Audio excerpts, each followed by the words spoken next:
मध्य प्रदेश में पुलिस के खाली पड़े पदों को भरने के लिए सरकार ने 7,500 पुलिस कांस्टेबल भर्ती की प्रक्रिया को शुरू किया है। लेकिन अब ये भर्ती की प्रक्रिया विवादों में पड़ती हुई नजर आ रही है, क्योंकि राज्य सरकार ने बेरोजगारों से फिजिकल टेस्ट के नाम पर 200 रुपये और 100 रुपये अतिरिक्त शुल्क लेने का प्रावधान कर दिया है। मध्य प्रदेश में इस परीक्षा के लिए अब तक 10 लाख से ज़्यादा आवेदन आ चुके हैं और यदि इस आंकड़े पर नजर डालें तो मध्य प्रदेश सरकार सीधे सीधे बेरोजगारों से 15 करोड़ रुपए से ज़्यादा की राशि की कमाई करने जा रही है। आखिर कैसे मध्य प्रदेश में कांस्टेबल भर्ती परीक्षा के जरिए राज्य सरकार ने कमाई का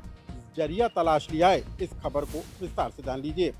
नमस्कार, मैं हूं अनुराग श्रीवास्तव और आप देख रहे हैं लोकमत हिंदी। मध्य प्रदेश जहां पर पुलिस भर्ती की प्रक्रिया शुरू हुई तो बेरोजगारों के चेहरे खिल गए कि उन्हें रोजगार मिलेगा। राज्य सरकार ने 7,500 पुलिस पदों पर भर्ती की प्रक्रिया को शुरू किया और इसके लिए आवेदन मंगाना शुरू कर दिया। 15 सितंबर से इस प्रक्रिया को शुरू किया गया। 6 अक्टूबर तक आवेदन लेने की तारीख तय की गई है और इसके बाद अक्टूबर के आखिरी से भर्ती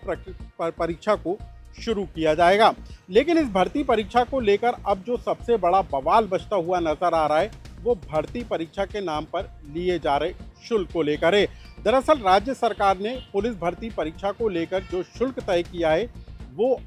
500 रुपये और 250 रुपये तय किया है, यानी कि आरक्षित और अनारक्षित वर्ग के लिए 500-250 रुपये का शुल्क राज्य सरकार की तरफ से कर्मचारी चयन मंडल की तरफ से तय किया गया है। लेकिन इसके अलावा अतिरिक्त शुल्क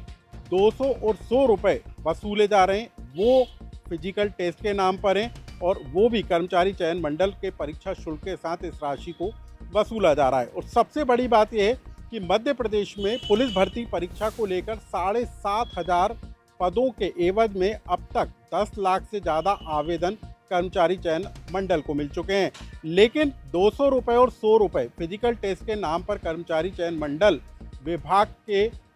फिजिकल टेस्ट के नाम पर लेने का काम कर रहा है और इसके जरिए सरकार को तकरीबन 15 करोड़ रुपए से ज़्यादा की राशि मिलेगी। यानी कि सरकार इस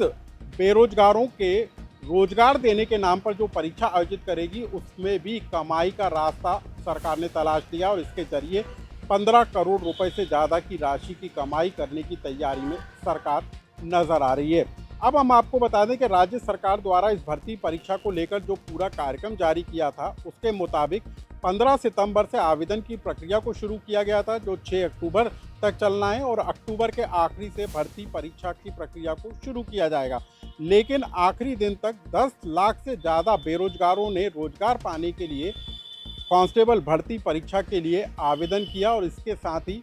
शुल्क के साथ ही जो फिजिकल टेस्ट के लिए शुल्क लिया जा रहा है उसको भी भरने का काम किया। यानी कि अब तक यदि हम आकलन करें 200 रुपये और 100 रुपये का अलग अलग आरक्षित वर्ग और अनारक्षित वर्ग से जो लिया जा रहा है उसको यदि डिवाइड करें तो ऐसे में सरकार को सीधे सीधे 15 करोड़ रुपए से ज़्यादा की राशि की कमाई हो रही है। अब सवाल इस बात को लेकर उठ रहा है कि क्या ये कमाई करना ज़रूरी था, क्योंकि इसके पीछे जो तर्क पुलिस महकमे के द्वारा दिया जा रहा है वो बताया जा रहा है कि जो अब नई तकनीक आई है उसके तहत जो फिजिकल टेस्ट किए जाएंगे उसमें ये राशि को खर्च किया जाएगा। लेकिन अब आप ये भी जान लीजिए कि 7,500 पुलिस आरक्षक पदों पर भर्ती होना है, 10 लाख से ज़्यादा आवेदन मिल चुके हैं और नियम ये कहता है कि 7,500 से 5 गुना ज़्यादा यानी 35,000 के लगभग छात्रों का चयन होगा और उनका फिजिकल टेस्ट होगा। यानी कि जब 35,000 छात्रों का प्रतिभागियों का फिजिकल टेस्ट होना है तो 10 लाख से ज़्यादा आवेदकों से आखिर 200 रुपये और 100 रुपये का शुल्क क्यों वसूला जा रहा है, इसको लेकर अब सवाल उठते हुए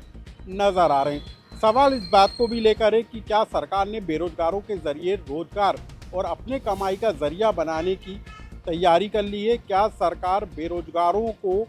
ये नहीं कर सकती कि कम से कम शुल्क में वो परीक्षा दे सकें? क्या सरकार को ये नहीं करना चाहिए कि प्रतिभागियों को कम से कम शुल्क भरना पड़े ताकि वो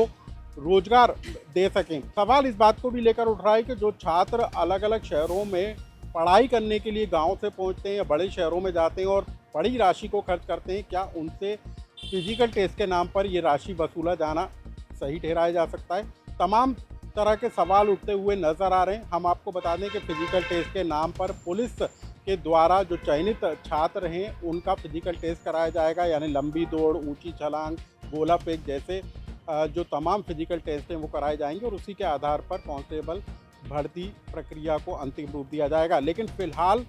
जो सरकार ने तरीका अपनाया है फिजिकल टेस्ट को लेकर, जो राशि वसूली जा रही है उसको लेकर अब खासा बवाल मचता हुआ नजर आ रहा है। और सवाल इस बात को भी लेकर है कि अन्य राज्यों या केंद्र सरकार के द्वारा जो अब तक फिजिकल टेस्ट के नाम पर कोई राशि नहीं ली जाती है, क्या मध्य प्रदेश सरकार वहां पर भी बेरोजगारों से कमाई का जरिया खड़ा करने का संदेश देने की कोशिश में? तो सवाल कई तरह के हैं और